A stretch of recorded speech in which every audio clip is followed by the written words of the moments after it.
మన ముఖ్యమంత్రి రేవంత్ రెడ్డి గారికి 2 ఓట్లు ఉన్నట్టు తెలుస్తుంది. మామూలుగా ఎవరికైనా ఒకటే ఓటు ఉండాలి. చట్ట ప్రకారం, రాజ్యాంగ ప్రకారం ఒకరికి ఒకే చోట ఓటు హక్కు కలిగి ఉండాలి. కానీ మన ముఖ్యమంత్రి గారికి 2 ఓట్లు ఉన్నాయంట.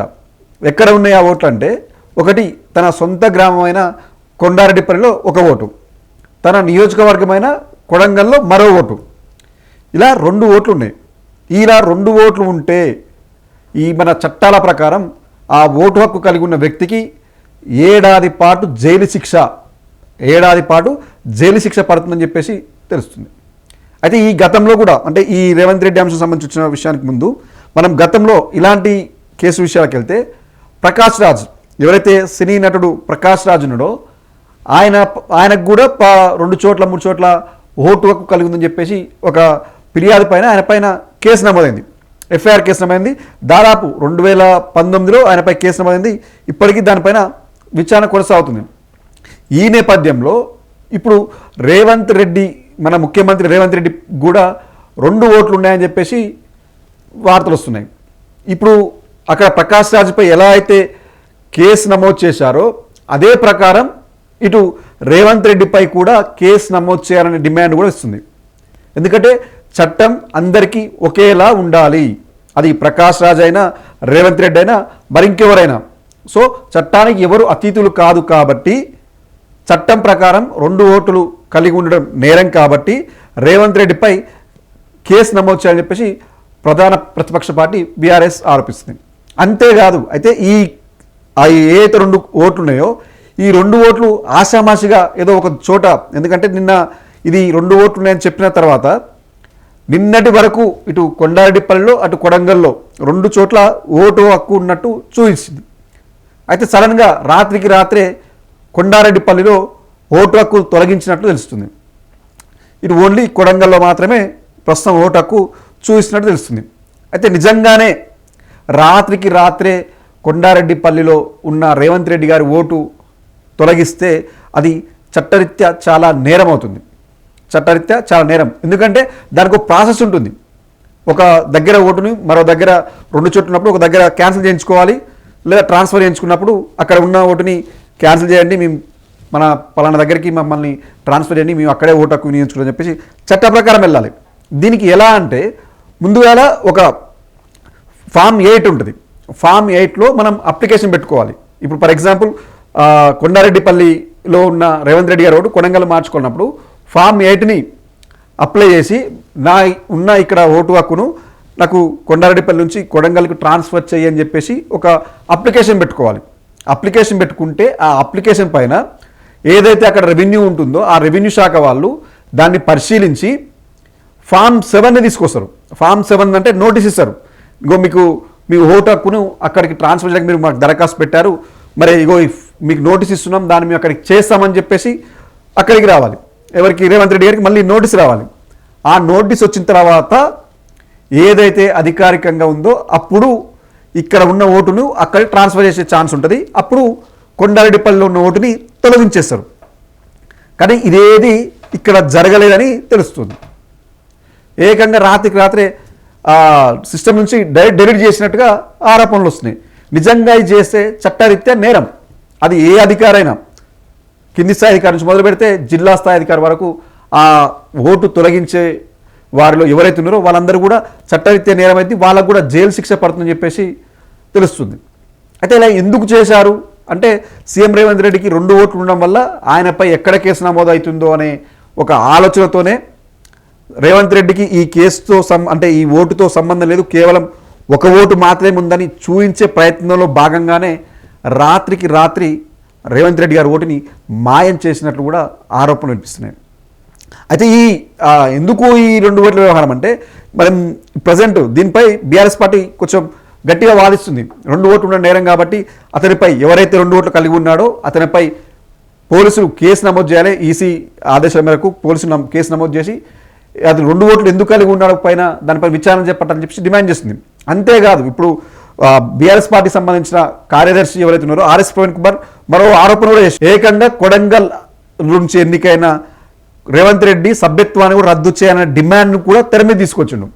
ఎందుకు అంటే, ఇక్కడ కొడంగల్లో కొండారెడ్డిపల్లిలో 2 చోట్ల ఓట్లు ఉన్నాయి. తన అఫిడవిట్లో ఎవరైతే రేవంత్ రెడ్డి అఫిడవిట్లో కేవలం నాకు ఒకే చోట కొడంగల్లో మాత్రమే ఓటు హక్కు ఉంది అని చెప్పేసి తప్పుడు అఫిడవిట్ దాఖలు చేశారు కాబట్టి ఆ తప్పుడు అఫిడవిట్ దాఖలు చేసినందుకు ఆయన సభ్యత్వాన్ని రద్దు చేయాలి అని చెప్పేసి ఒక డిమాండ్ కూడా చేస్తున్నారు. నిజంగా ఎందుకు అంటే ఇది పెద్ద ఇష్యూ. నిజంగానే అఫిడవిట్లో తప్పుడు నమోదు చేస్తే ఆ ఎన్నిక రద్దు అయ్యే ఛాన్సెస్ ఎక్కువ ఉంది. ఎగ్జాంపుల్ తీసుకుంటే మనం మొన్న మధ్యప్రదేశ్లో రాజ్యసభ ఎన్నికల సమయంలో మీనాక్షి నటరాజన్ గారు నామినేషన్ దాఖలు చేసే సమయంలో తనపై ఉన్న ఒక కేసు వివరాలని మన తెలంగాణలో నమోదైన కేసు వివరాలని అందులో పొందుపరచలేదు అఫిడవిట్లో. ఆ అంశాన్ని బీజేపీ గ్రహించి ఎన్నికల అధికారికి చూపించింది. ఇది గడువు పూసిన తర్వాత ఎన్నికల ఫిర్యాదు చేసి చూపించింది, ఇగో తనపై కేసు నమోదైంది.